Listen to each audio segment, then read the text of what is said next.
everybody, what is going on? Welcome back to Disc Golf Chat. Today I'm here with, and this is really fun to say, 2025 World Disc Golf Hall of Fame inductee, Brian Schweby. I hope I say his last name right. Schweberger.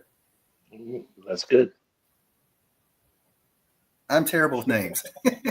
First off, thank you for being on. I appreciate it so much. No problem. Thanks for having me.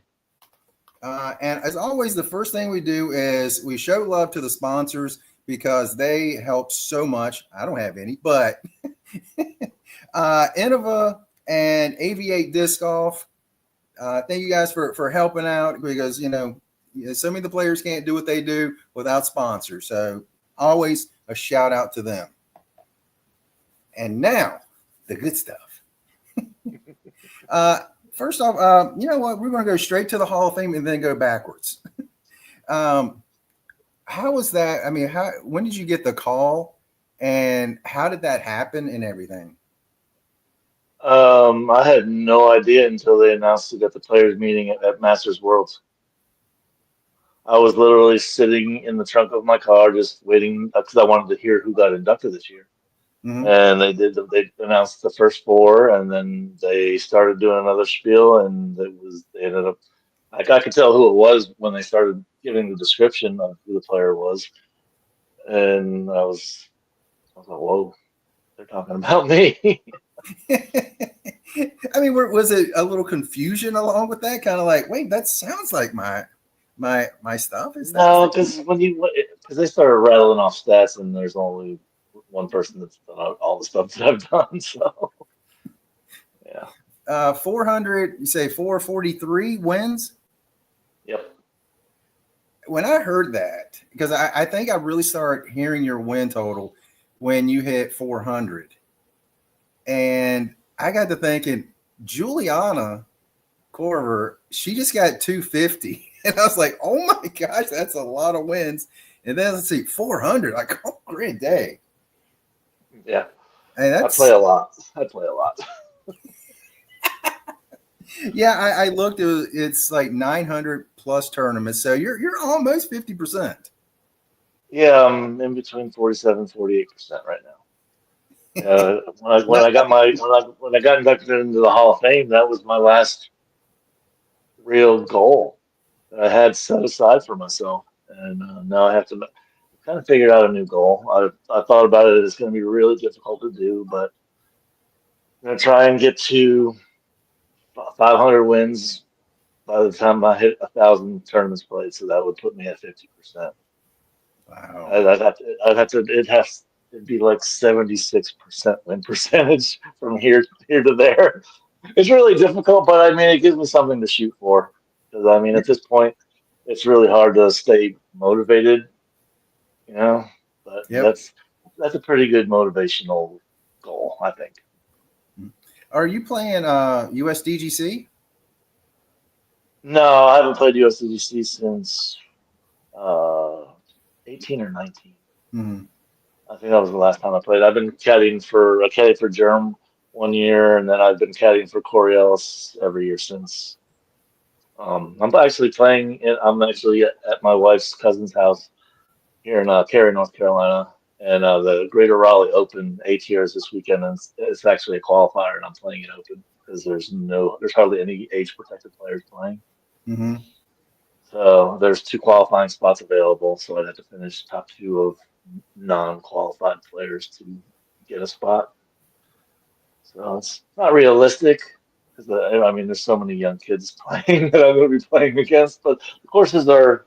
I mean, it's Diavolo and Buckhorn. So Buckhorn, I play historically well at. Well, I mean, I beat the highest rated player in North Carolina there earlier this year, Anthony Anselmo, 19-year-old kid from Chapman who goes to school at UNC.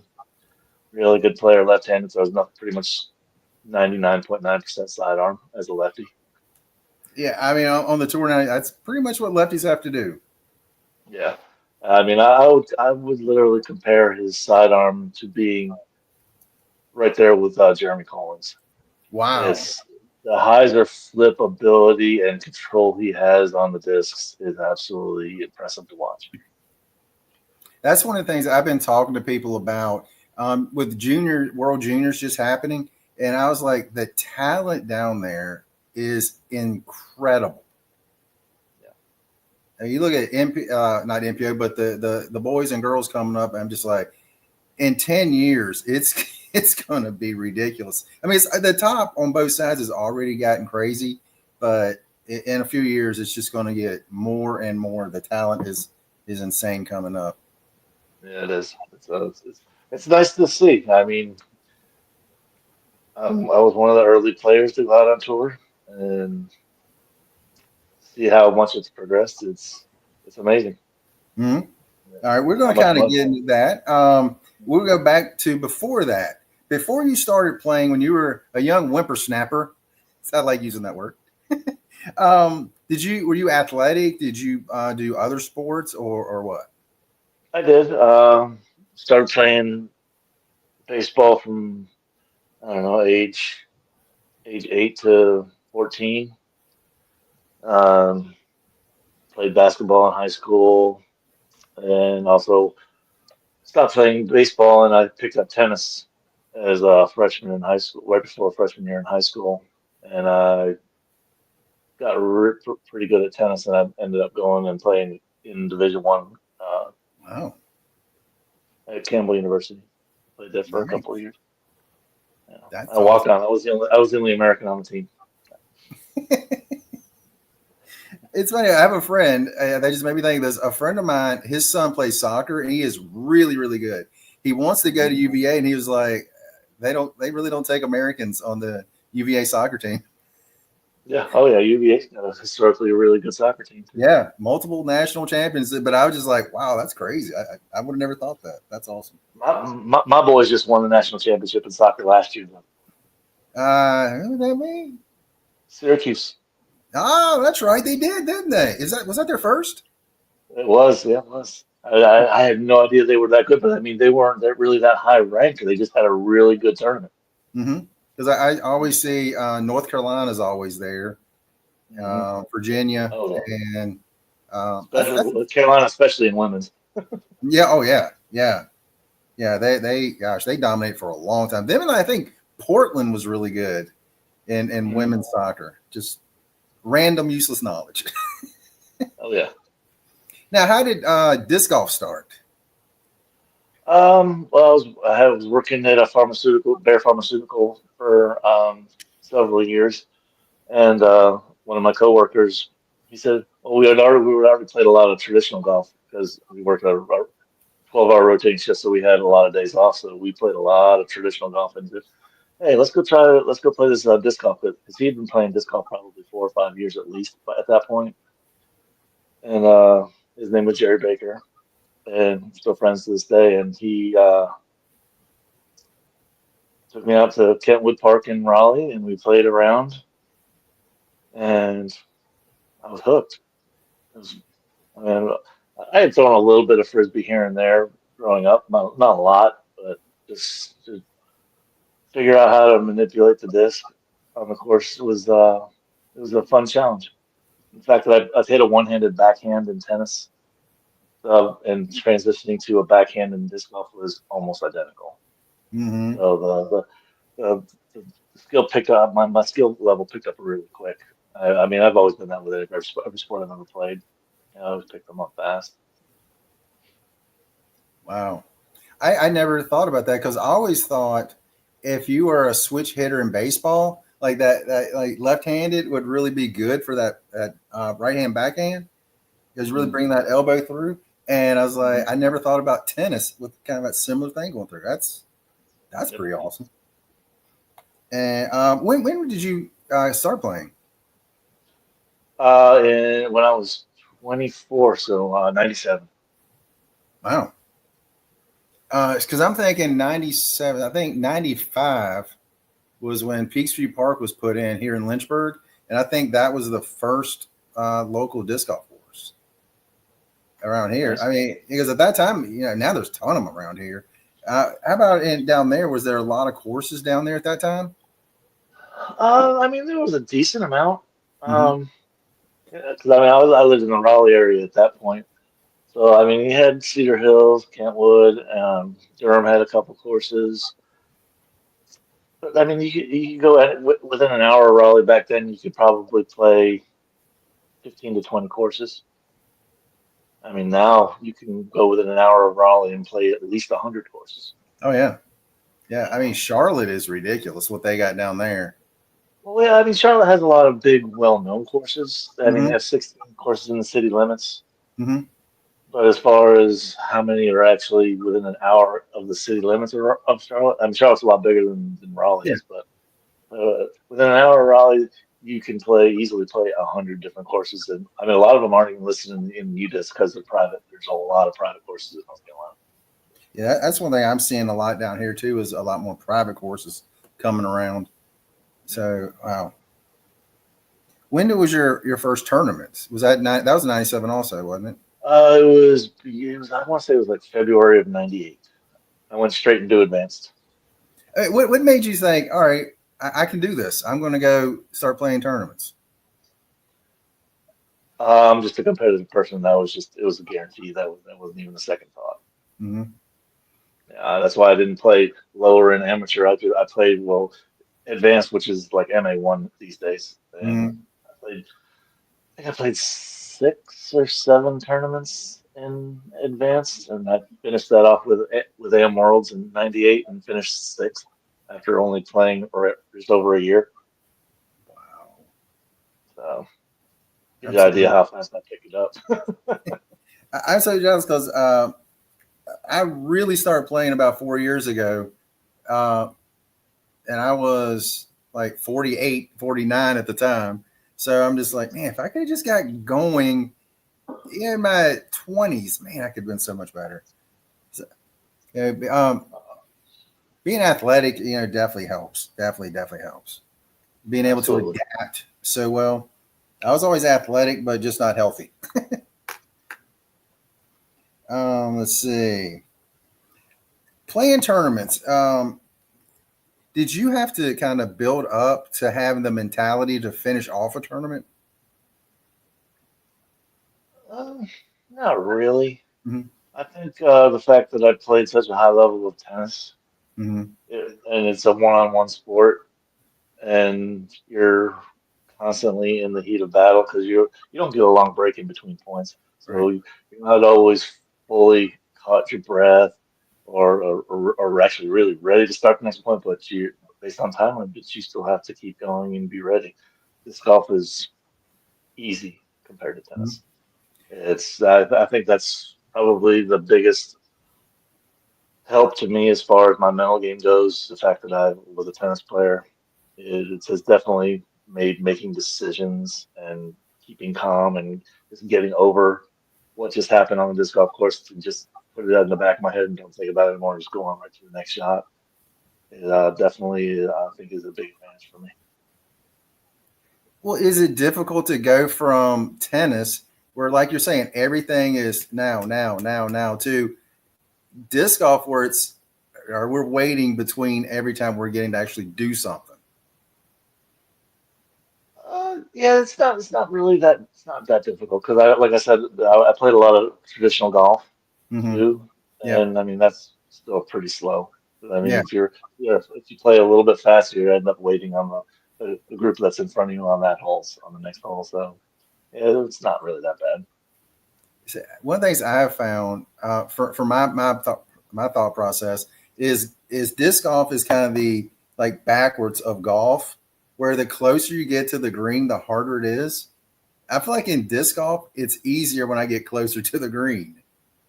Like a 30-foot Absolutely, putt in one compared to the other, it's day and night. absolutely. Putting is way too easy in disc golf. Yeah, yeah, yeah. Well, not for Basket me. needs to be small. Basket needs to be smaller. Man. The original baskets were made for catching frisbees. Yeah. Yeah. Ultimate back in the day, the big frisbees. And now you got like little, much smaller diameter putters that, I mean, the basket's like 3 or 4 times the size of a disc.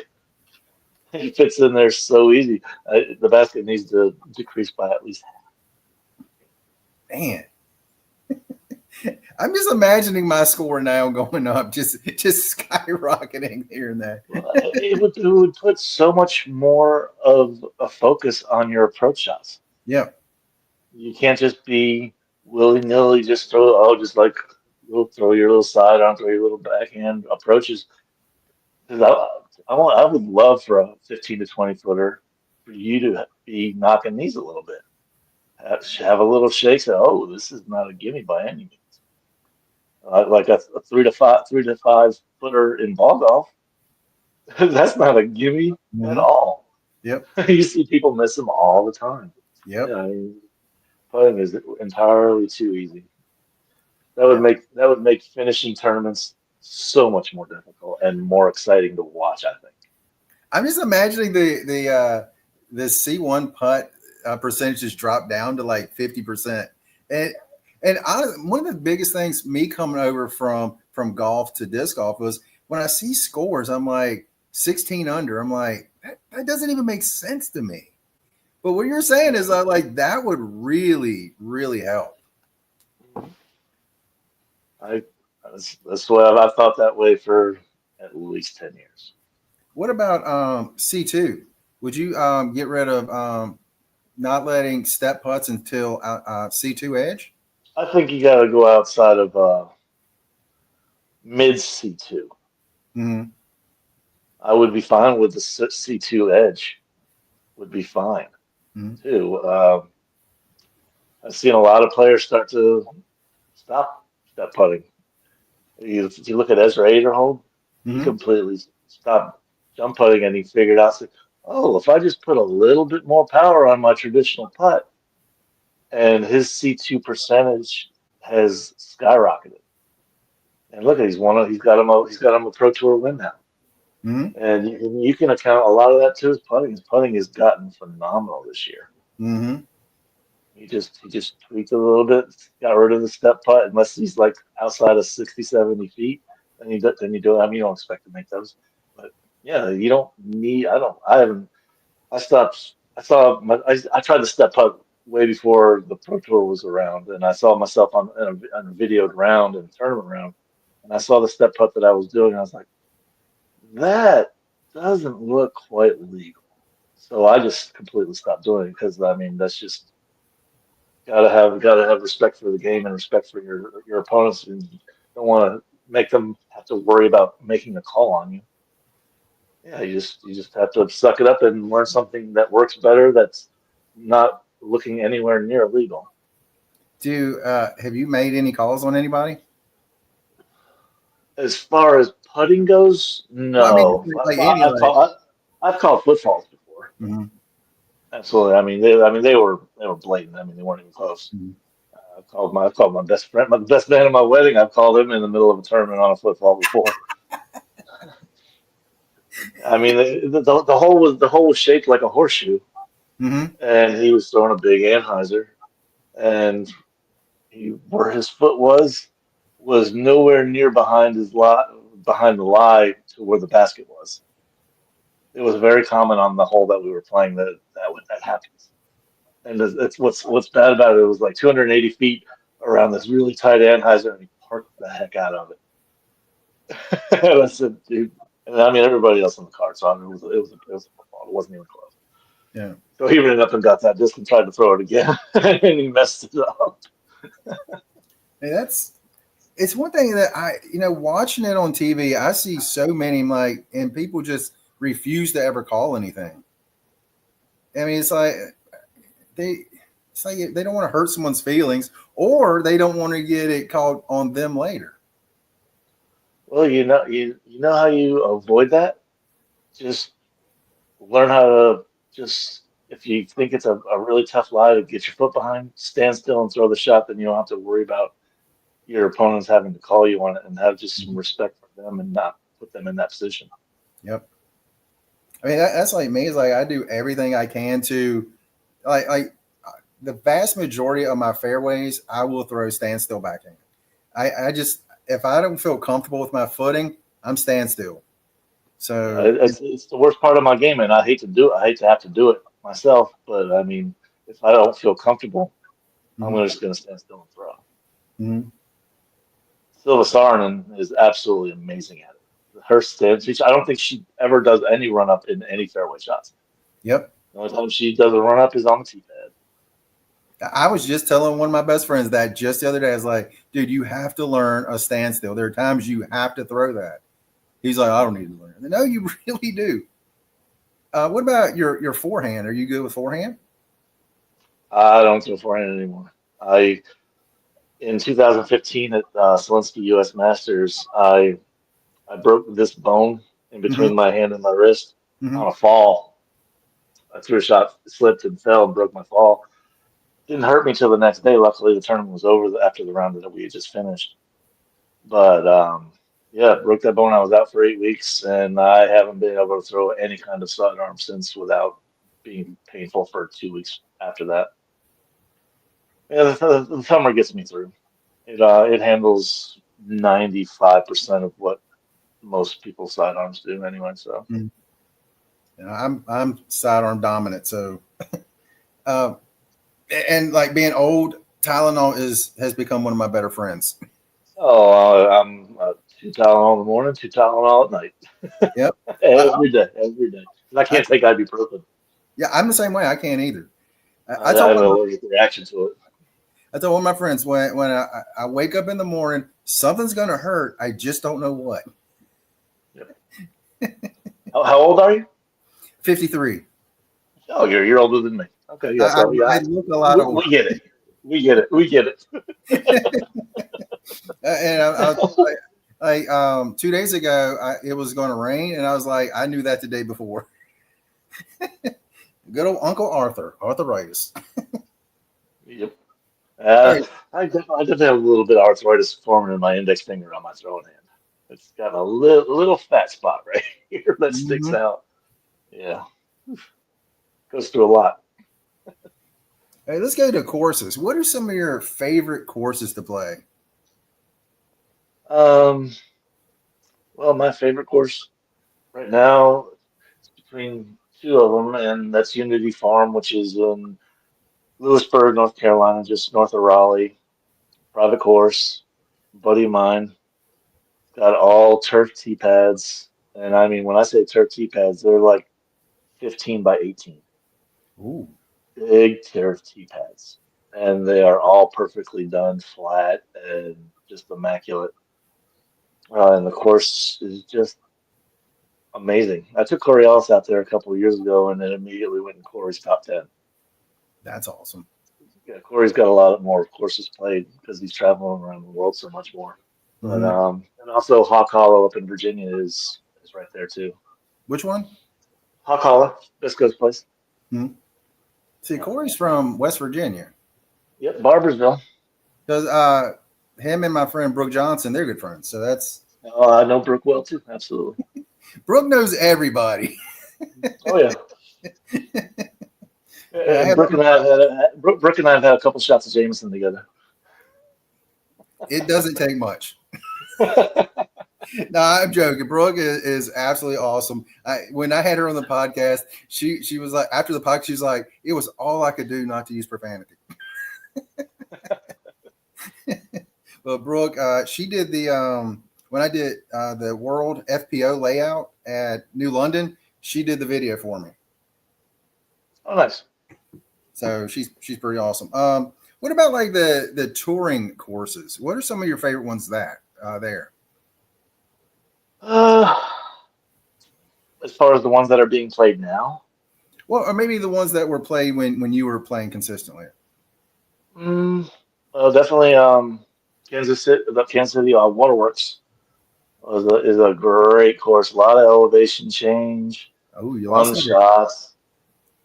Um, I mean, one of my favorite courses used to be my favorite course of all time was in Madison, Wisconsin. It's a Token Creek Park. It's by Arta Ast.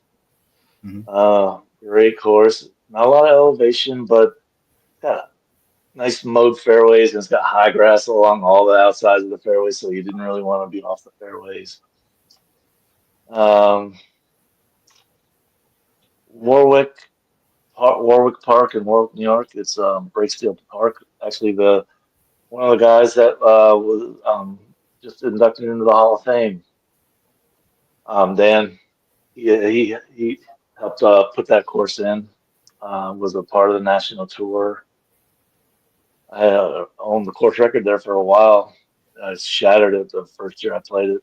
It was pretty much Steve Brinster's home track. But yeah, it's a nice mix of wooded to open holes, and it required a lot of really good technical shots. Have you designed any courses? I've designed a few. I've only designed one from start to finish. That was in Newbern, North Carolina. Um, but I have had my hand in probably, I don't know, 10 to 15 others, Mm-hmm. where they bring me in and ask me what I think and what should be tweaked before they actually put in T-pads and put in basket placements and stuff like that. Yeah. I have family down in New Bern, so I want to get down there because I haven't been down there for a few years and actually play some courses down there between there and Jacksonville. So definitely want to get down there for some of that. It's called Creekside Park. Creekside. It's right by the airport. I think they were actually having a B tier there recently that I thought about playing in. I think so. I could be wrong because I'm wrong about a lot of stuff. All right, let's get to some of the players because I mean I think you've played with pretty much everybody for the last 30 years, almost 30 years. Yeah, I've played with yeah, I'm about 27, 28 years in, so yeah. So yeah, some of the positive stories because I like positivity. I don't like negativity. Even though negativity gets clicks, I don't want negative clicks. I want positive clicks. The first time I saw you play was at, I think it was, we just talked about it. Was it 2021 Battle for Bedford? Or was it 2020? It was you, Brody, Paul, and somebody else. I can't think of who the other one was. It was 21 or 22. It was 21 or 22. So Paul Macbeth, what is it like playing with Paul and everything? Paul's fun to play with. You just give him his time when he's on his feet throwing his shots, let him focus, and then you got something to say to him, want to talk about it. He's definitely um, fine with playing with talking with somebody during a round. Good kid. He's doing so much for the game. It's amazing how much he's contributed to the sport. Mm-hmm. Amazing what getting that $10 million contract can do to free you up to do other things. Yep. And I think he's doing it right. It was really shocking to hear that he's going to retire when he gets to 40. But I mean, he's got the money to be able to retire as far as that goes. And I'm sure he's still going to do other thing outside of playing as far as disc golf goes. Mm-hmm. I just don't see him stopping doing that. Yeah. Somebody asked me on one of the podcasts because I always ask people if they have any questions for me, and one of the ladies asked me is like, what would be something that you would do to grow the game? And I was like, do what Paul Macbeth is doing. I mean, his foundation, building courses all over the world. I mean, going to Ukraine coming up, for goodness gracious. Oh yeah. And I'm just like, that's so awesome to see what he's doing. And he's actually back redoing New London here for us. So that's pretty awesome. I heard it was already redone. It's redone, but it's got a lot of tweaking to do because they basically redid the whole thing over about a 6-month period. So it still has like some things here and there to do, but it's reopened already. Gotcha. And I heard it was tougher than the previous. Okay. I'm going to say it's tougher, but okay. Again, I'm terrible. So 10 grains of salt with this. My best round on MPO longs before was 58 over. Yeah. Okay. First round at the updated layout, 46 over. So for me, I'm like, it's easier, but like score wise, it's easier for me. But I have a lot of people say they think it's harder, and I'm like, I don't know. I don't know. The walk is a lot harder. I will say that the walk is significantly harder. Okay. They Yeah, have see, I watch all the Foundation podcasts, so I mean, I hear what how they're talking about it. So. you watch that other guy, Simply Incredible, man. That dude. Now, one of the biggest things about that course is, and they actually said this on one of theirs. By the way, their store is like 2 miles from my house, so I'm there a lot. And Overthrow Disc Golf, by the way, they're like 1.5 miles from me, so I see all these guys a lot around here. The biggest difference is in between holes where they kind of had to patch things together. There's a couple of really long walks in between holes. Okay. And being old and my knees, they don't like it. So, yeah.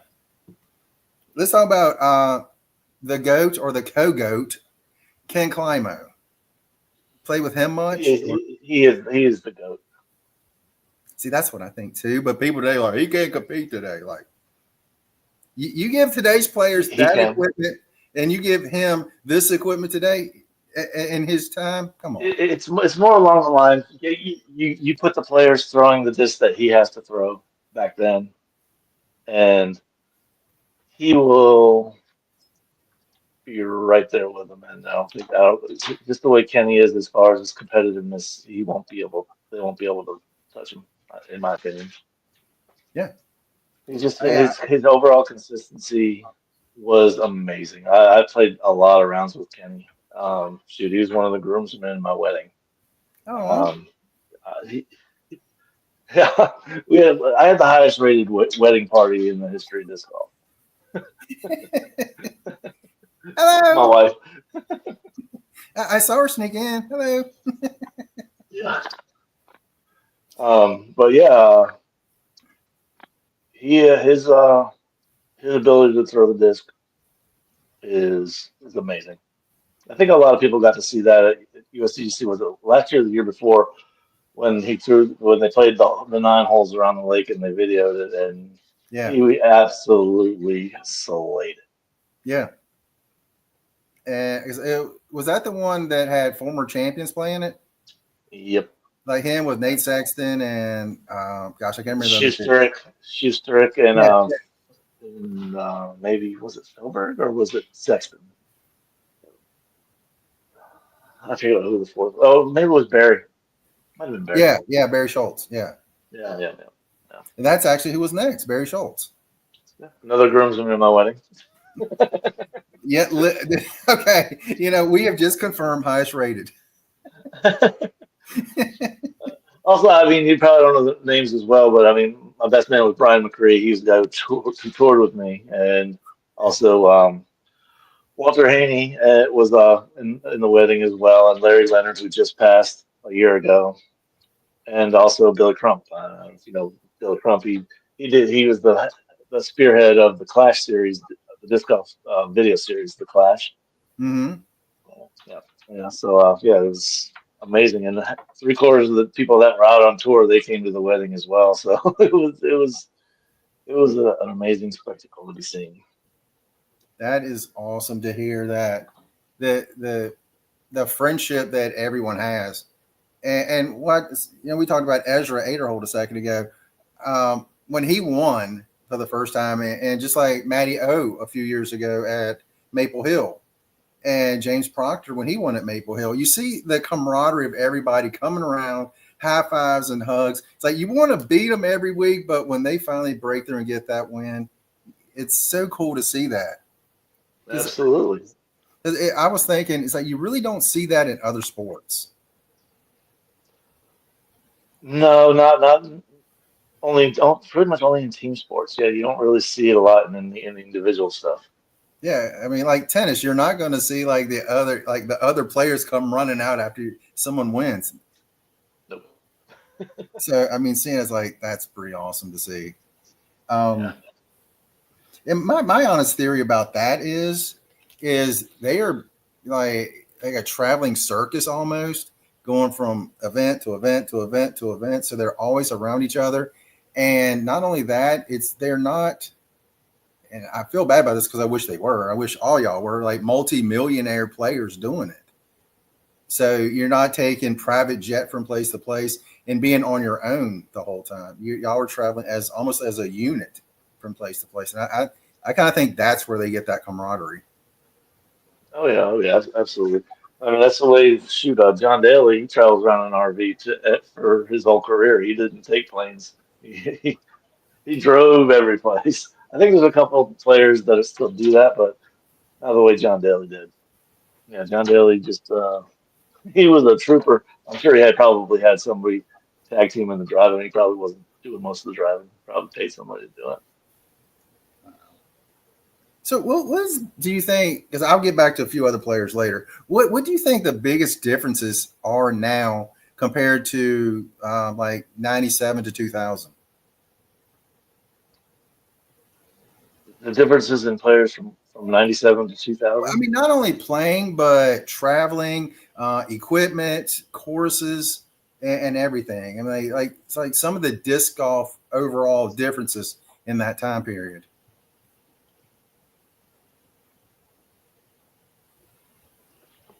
No, I got it. Thank you. Biggest differences are probably when we toured.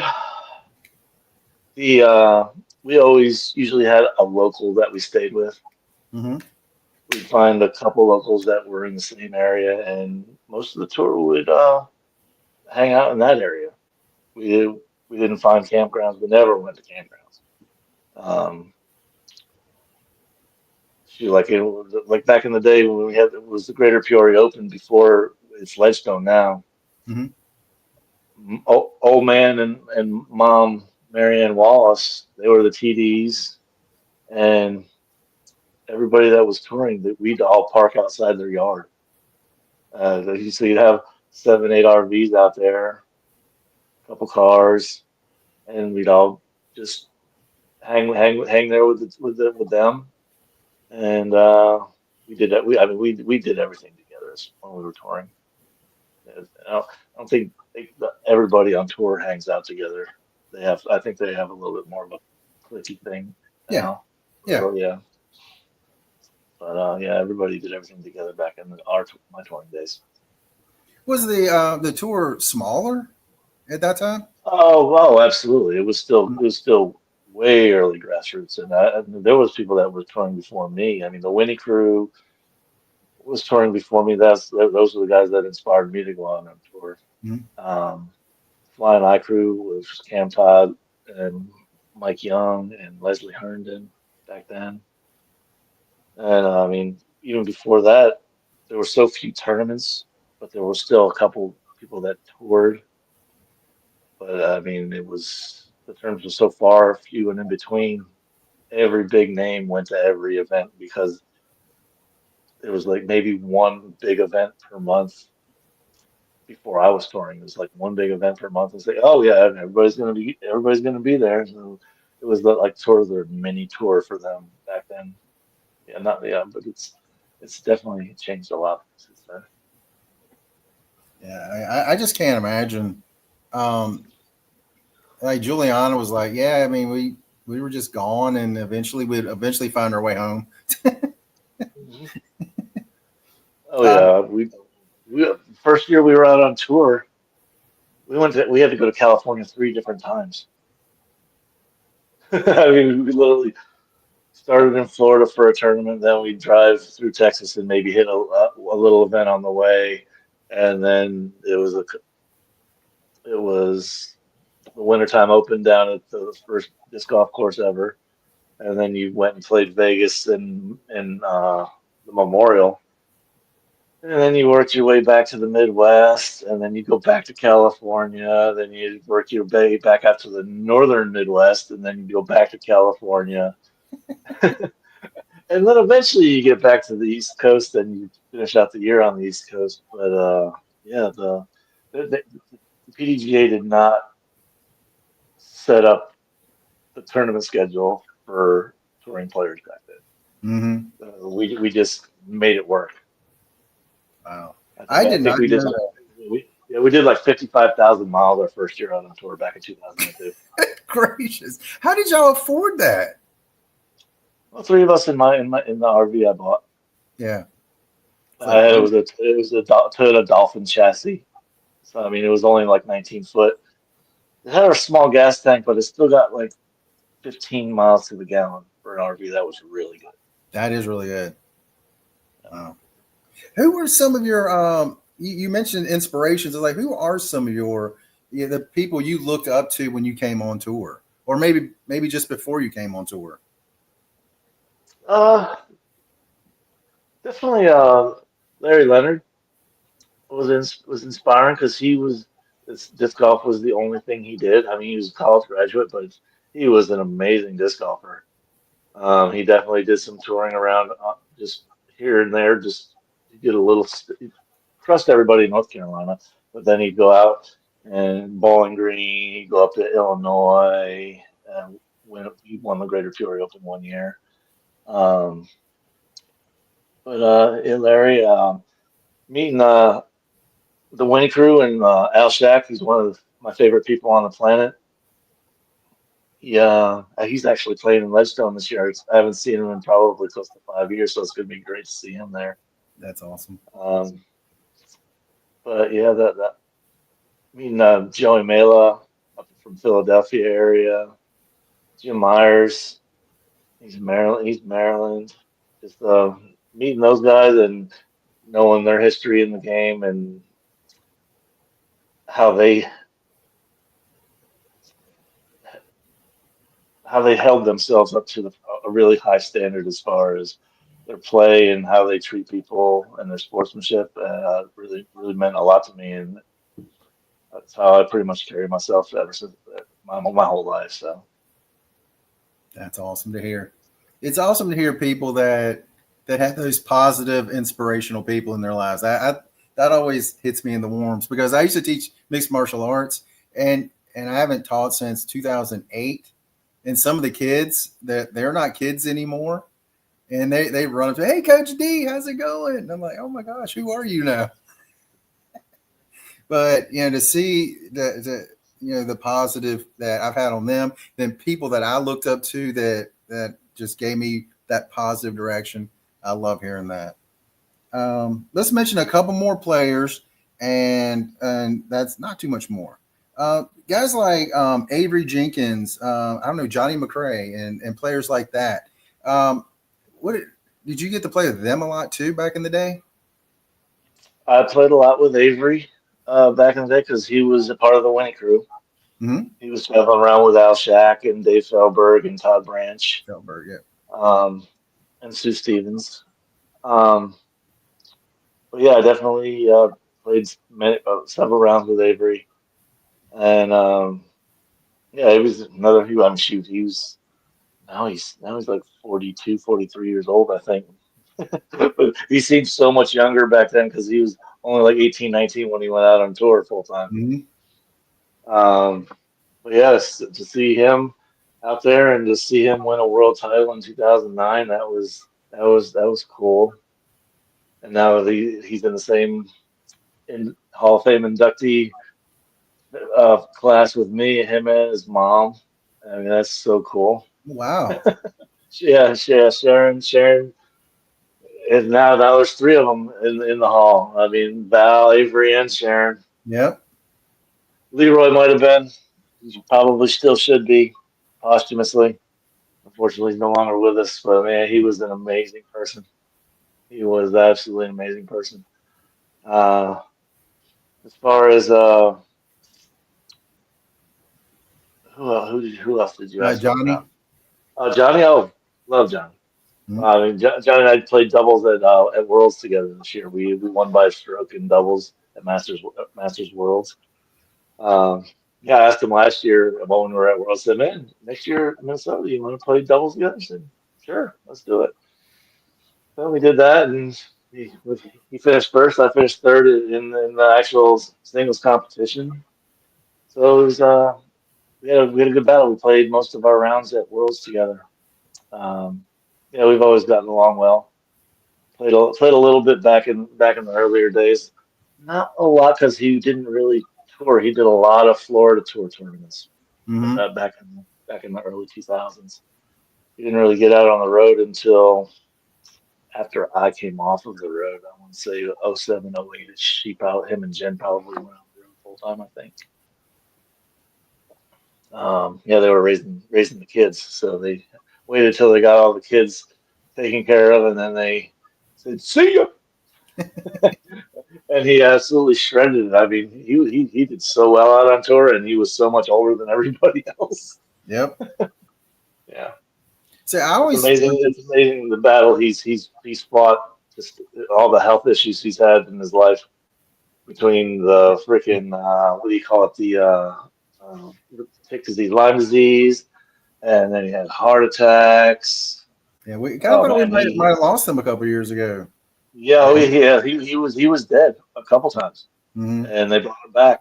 Yeah, it's it's an absolute miracle that he's still with us. So, another member of the Jenkins family, Nate Doss.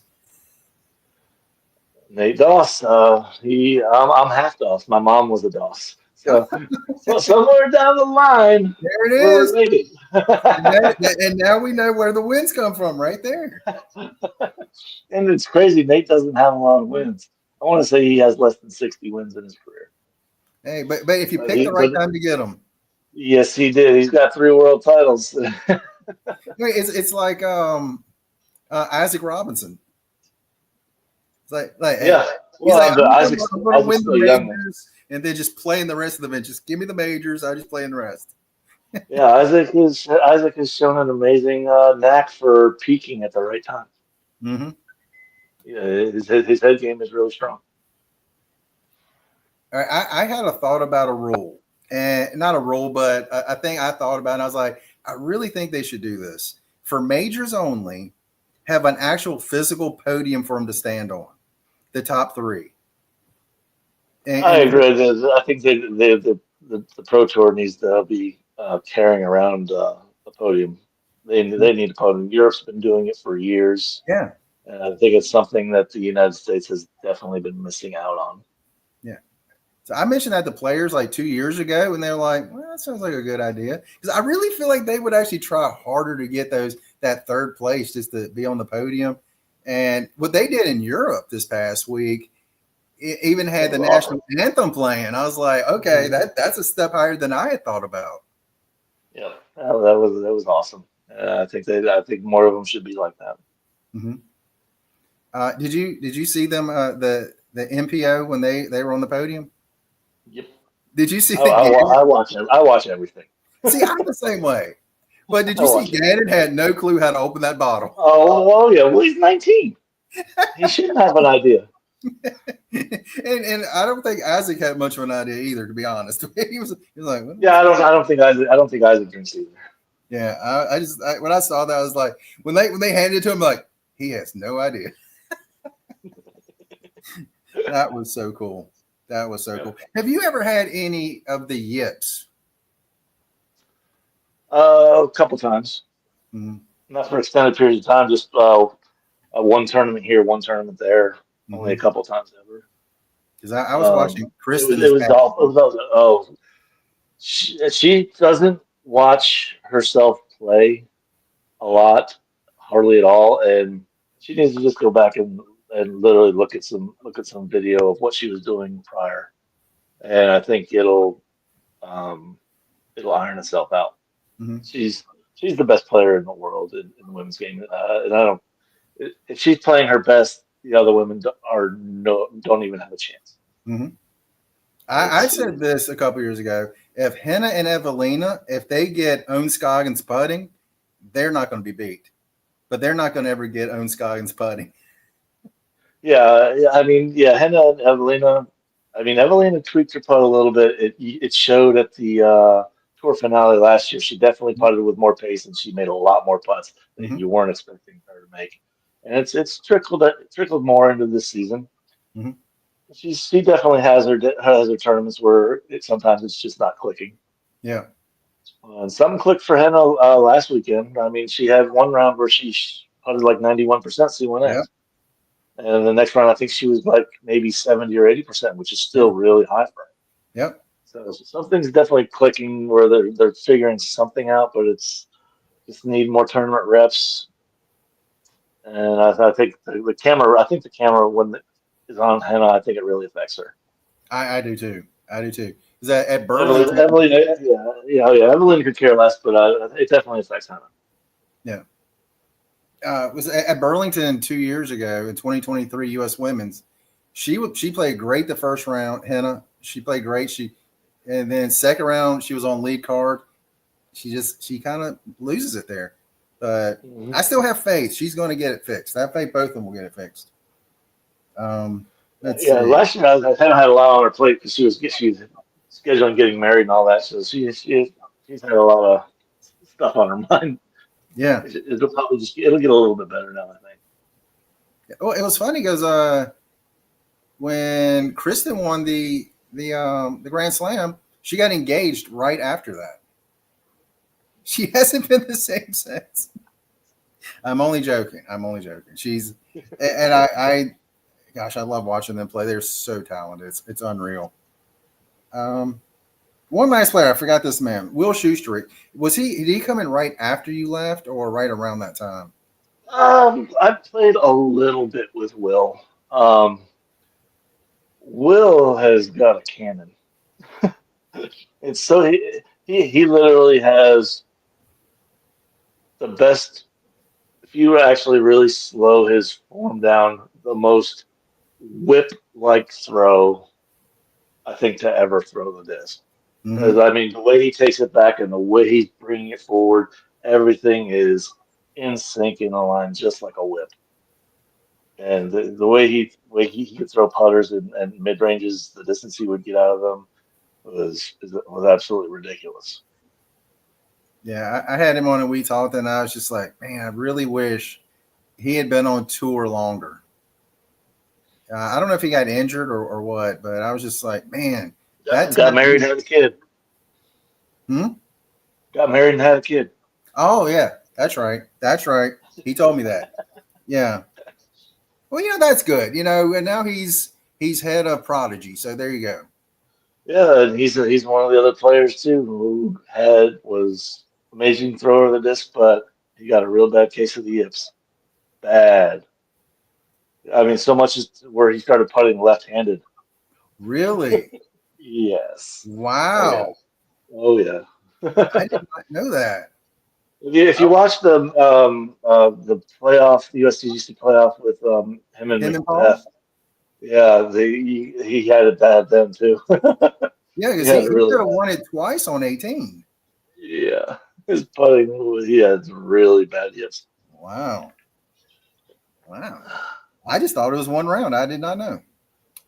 Last question. Last question, because we're coming in on that hour mark, and I'm trying to keep them below. If you could pick a card to be on, I mean, you've played with everybody, and I'm going to expand it a little bit for you, not just NPO players, but NPO, FPO, anybody. Who would you want to be on a card with? Hmm. Al Shack, Mm-hmm. Stan McDaniel.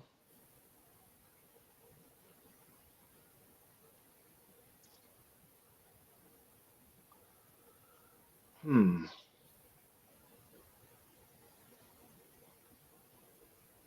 I always figure this is the hardest question because you're going to be leaving people out. Yeah, I mean, but it's for me and playing with certain people, it's a vibe thing and just how much fun I have playing with them. The Mm-hmm. disc golf is just it's a secondary thing. It's just being able to hang out and be able to chat with them while we're playing. Uh, I would probably say Joey Mela as well. Nice. Yep, That yeah, they're all older school players. I mean, Stan's he's in the Hall of Fame. He's got a few Masters World titles. He's one of the best course designers to ever be out of the Charlotte area. Yeah, Joey's another great disc golf course designer. And Al Shack, he's just one of my favorite people. I mean, his attitude out there when you're playing is just amazing. And I think all four of us are on the sportsmanship award trophy. I think all four of us are. That's pretty So, yeah, awesome. that definitely helps. So when do you actually officially get inducted? Um, the induction is during the players' meeting at USDGC. Okay, that's what I thought it was. Yeah. That's I when I thought it got was at that event. I didn't know if it was an open event or it was players only or what. I didn't know how that was. Oh yeah, I'm pretty sure it's outdoors. That's where the where like the all the vendors are. It's in the village right there. It's gonna be right Mm-hmm. there. So anybody, I'm pretty sure anybody can go for that. All right. Nice. That is awesome. You Well, got to write a spiel. thank you so much for your time. Absolutely. I always tell people this: you can get just about anything you give to someone back, but your time, once you give that to them, it's gone. You can never get it back. So thank you for sharing your time with us. It really means a lot. And it's so appreciated to hear your stories. And I will tell you, I would love to drive down sometime and get a round in with you. That would be a lot of fun. Not so much for you, seeing how bad I am, but I I tell would. you what, I've only played one casual round in like the last 3 or 4 years. Well, I mean, I'm special, but uh, but I definitely appreciate it. Thank you so much.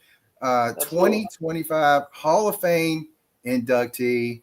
So awesome, gosh! And I'm trying to think. I think you, Juliana, and Scott Stokely. I think I've got 3 Hall of Famers on my list now.